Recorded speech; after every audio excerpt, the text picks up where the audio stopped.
I want to tell you a story, and for that, I need to take you back to the Dark Ages. The Dark Ages, yes, of the Alanis, of the Huns, of the Eastern and Western Roman Empire. However, the story I'm going to tell you concerns none of them, but it is an absolutely magnificent, massive battle that occurred between two of the largest desert kingdoms known to man at that time. The Aksum, commanded by Eon Bisi Annaph, fought the mighty tribe of the Tanukhids, the desert raiders Tanukhids, in the coastal town of Ptolemais. Both these armies had waged constant skirmishes against each other for multiple years. However, neither of them really got much of a head start on either one until now.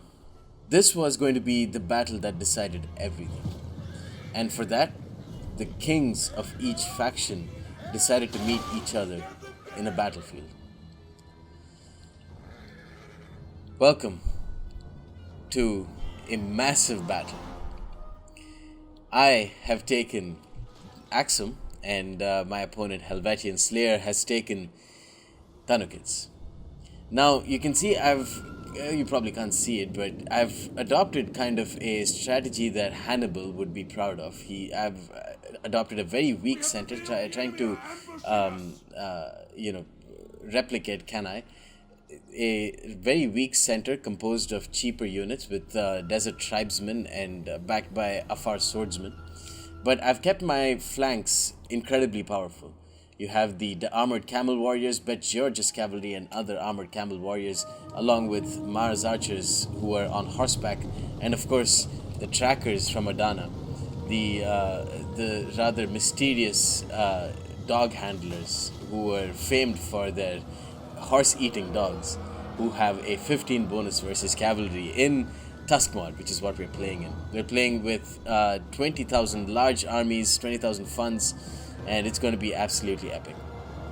The Maviest chosen of the Tanukhids stopped right in front of my cavalry, so I managed to get a charge in with my Bet Georges. I popped my armored camel warriors into diamond to face the Klibonari, but Helvetian Slayer's rebellion militia have come into support much quicker. However, they're going to be nothing more than useless. My mounted Mars archers pulled in Helvetian Slayer's cavalry a bit too quickly, but you can see he's got quite the surprise awaiting me with the onrushing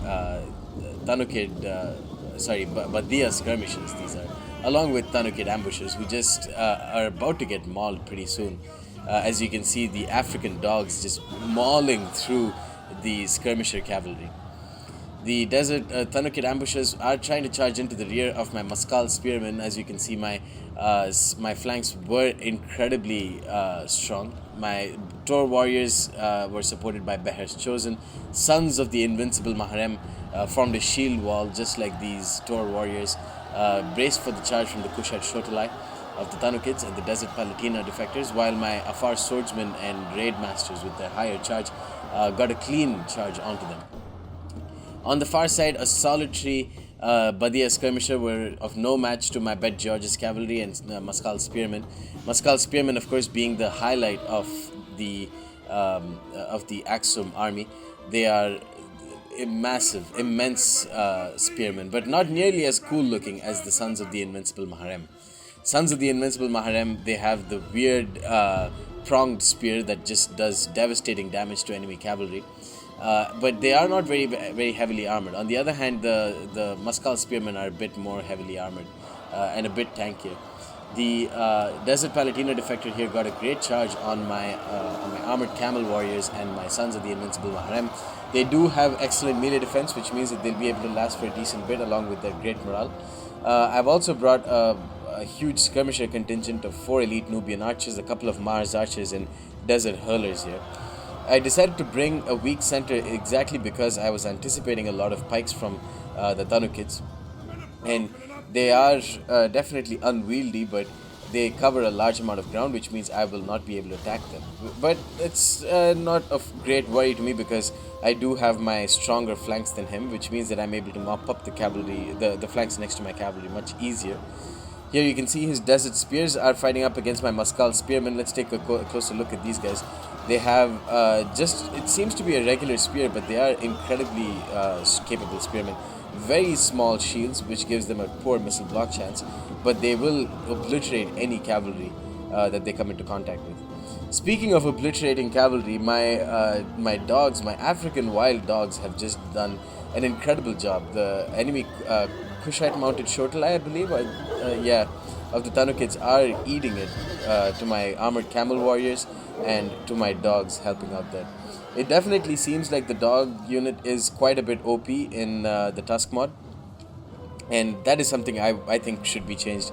They have been immense so far. They've killed off 2 desert mounted javelin men, and because of their attack against cavalry, the dogs' attack against cavalry, they're also helping killing off a lot of cavalry, just mounted cavalry units. The Sons of the Invincible Maharem did a good job killing off the support units, but now against the Desert Palatina defectors, they won't be able to do much. The Desert Palatina, trained in the Roman style of warfare, will of course obliterate the more the elite but lightly armored tribal style Sons of the Invincible Maharem. They were more quasi priests, quasi monk warriors, and they were definitely not capable of killing anything more than cavalry. But killing cavalry was their speciality. Going against anything other than cavalry was their weakness. Palatina defectors with their heavy armor and great defense and great shields have managed to kill off my Sons of the Invincible Maharem. They're also attacking some of my Muscal spearmen, I believe. These are Muscal spearmen. Okay, they are killing off my Muscal spearmen, who have done decently so far. The Maharem unit is on the other flank, killing off some stray Kushite Shotalai, finishing off that flank. Now, Helvetian Slayer and the Tanukhids have shown one side of their army with completely full of pikes, but that means that his left flank and my right flank would be relatively unguarded, which is why I have sent an armored camel warrior as a scout unit. Or no, a Bet George's cavalry as sort of a scout unit, which earlier killed off the Badia skirmisher, along with a Mars archer behind them who are going to follow in close support to try and provoke some unnecessary enemy charges into them and draw some enemy units, because I'm starting to lose the left flank now. The general of the Tanukhids, Tubbakharib, has managed to get a beautiful charge on my armored camel warriors and Kushite mounted Shotalai.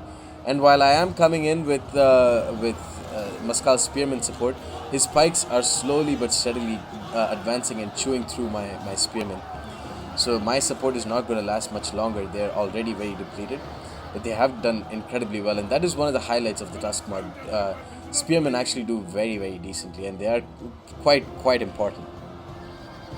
And another beautiful addition is that in general, battles last a lot longer, which I think was the biggest weakness of Attila base game.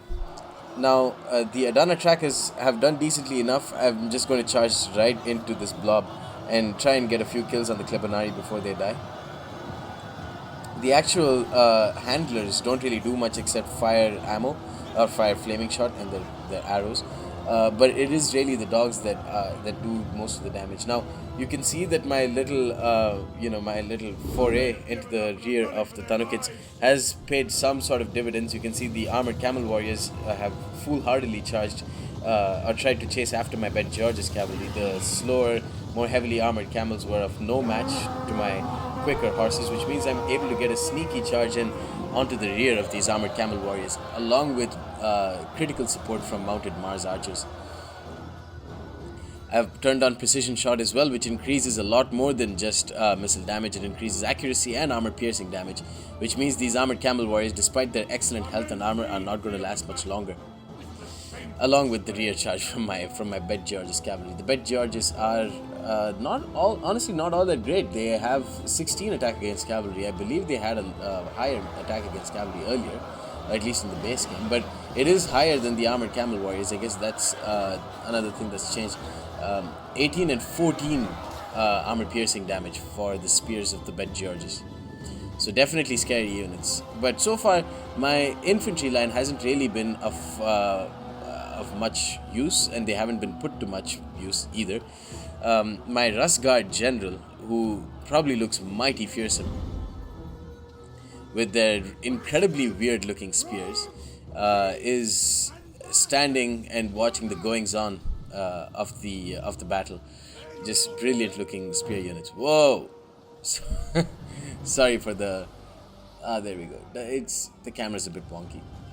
So my Rus Guard general is standing clear behind. He does have a decent shield. No, pretty poor shield, but great armor, I would assume. Oh yeah, excellent armor. You can see my Afar swordsmen have gotten a decent enough charge against Desert Legionary defectors. The Afar swordsmen, with their excellent melee attack and weapon damage, will do plenty of work against these guys. The naked Afar swordsmen, they specialize in killing off enemy Romans. They were born to do this. They care not for their lack of armor. We piss on your scale armor is what they say, as they manage to poke their way through with their tiny little daggers, which somehow is incredibly effective.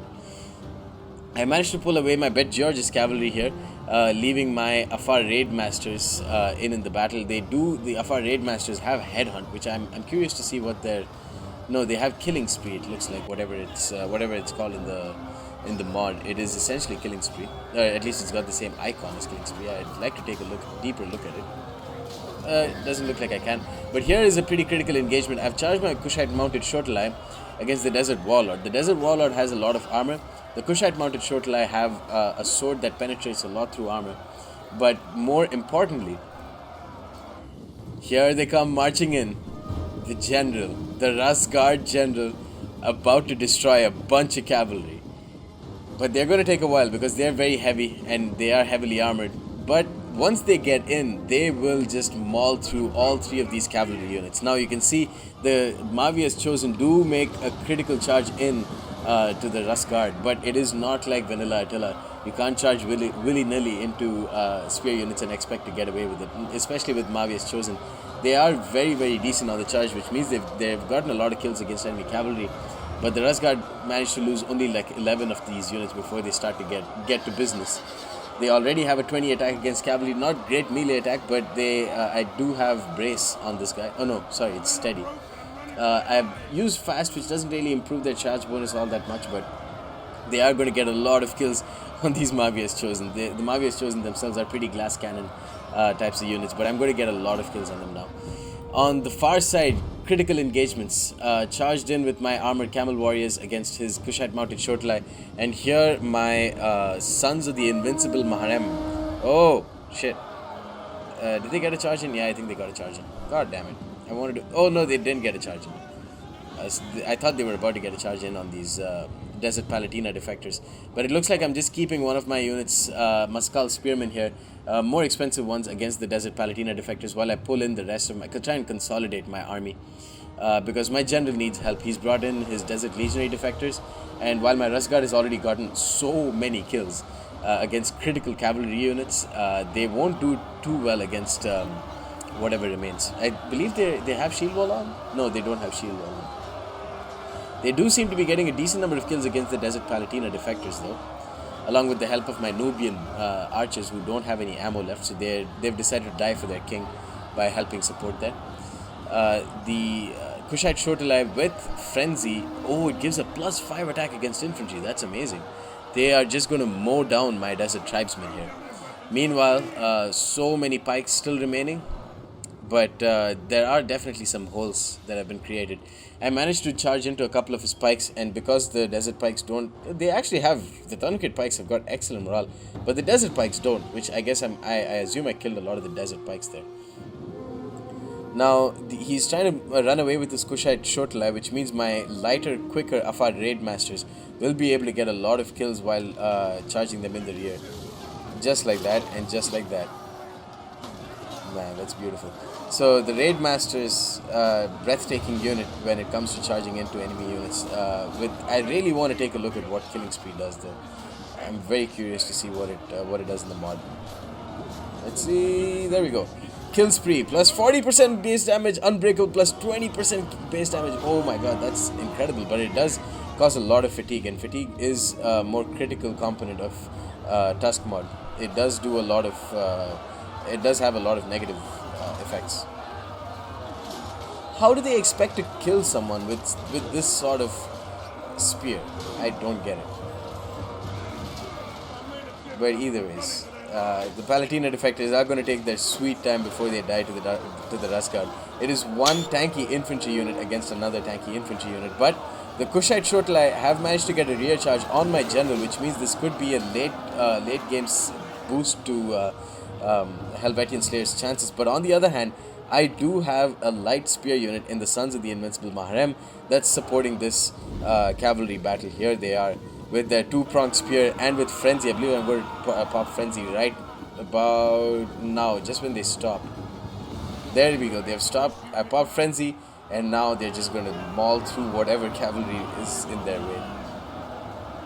And the cavalry that's in their way is the enemy general, and that is going to be critical. Let's try and take a look at the kills that they're going to get. 30, whoa! Look at that, look at the number of kills that they just managed to smash through. Frenzy for them, again, it's only plus 5 attack against infantry. I guess that helps them be more of a versatile unit. Now I'm going to rear charge with my general against the Kushite Shotlai that remains. The Tanukhid infantry were of higher quality, but they were not numerous. The pikes, what? He just killed him with that. He just beheaded him with that. The pikes didn't manage to do too much besides hold up a lot of space, which did have its tactical benefits, but at the end of the day you need units to kill, and those units didn't really kill. You can see the number of kills that they got, only 36, and that means I'm left with a bunch of spear units at the end, along with Beher's Chosen, and of course the MVPs, I think the Adana Trackers. I come in with an armored camel warrior, mow down a bunch of the Kushite Shotlai, and it's all but over. The Tanukhid pikes do have an excellent amount of base morale, it looks like, but even they are not going to withstand their king Tubbakharib dying. And it is a Pyrrhic victory, but a critical victory for Eon, I forget his name, the king of Aksum, and it was an amazing battle to fight. Let me know if you guys want to see more of this battle, and if you guys want to join, just go to the Blade Balance Buddies group, type Tusk mod or something like that, and I'm sure people will join in. I'll leave a download link for the mod. It is really, really fun. All the battles last, like engagements 1v1 last a lot longer. Sure, there are a couple of OP units I think in the mod right now, but I know Walrus Jones will, he, as long as he gets feedback from players who play multiplayer, I'm sure he will change it and improve the mod. Great work to Walrus Jones for making such a great mod in the first place. Let's take a look. This is the highlight of the mod. All my spears did brilliantly. Rust Guard did really well. Sons of the Invincible Maharem, these are fearsome units, at least on paper in Attila Vanilla, but it just doesn't translate to the battlefield. In Tusk mod, yes, absolutely does. So do the Muskal Spearmen. These are expensive units, but they've actually managed to pay off for themselves. I kept my melee infantry sort of light. My Afar Raid Masters do cost a fair bit, but not the Afar Swordsmen. The Beher's Chosen, one of them did decently enough. They are expensive units. I didn't really use my archers too well, but I managed to make my Bet George's Cavalry do well, and of course the Adana Trackers as well, and of course the Mounted Mars Archers.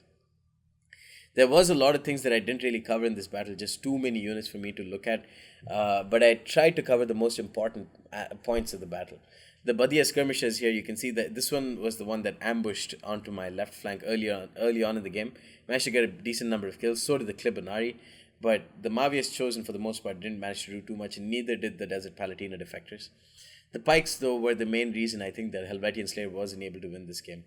Hope you guys enjoyed this battle. Let me know if you want to see more of these massive battles. I would not mind pulling an Oakley and bringing more of these battles to you guys, as long as you like them. And yeah, stay tuned for more. Peace.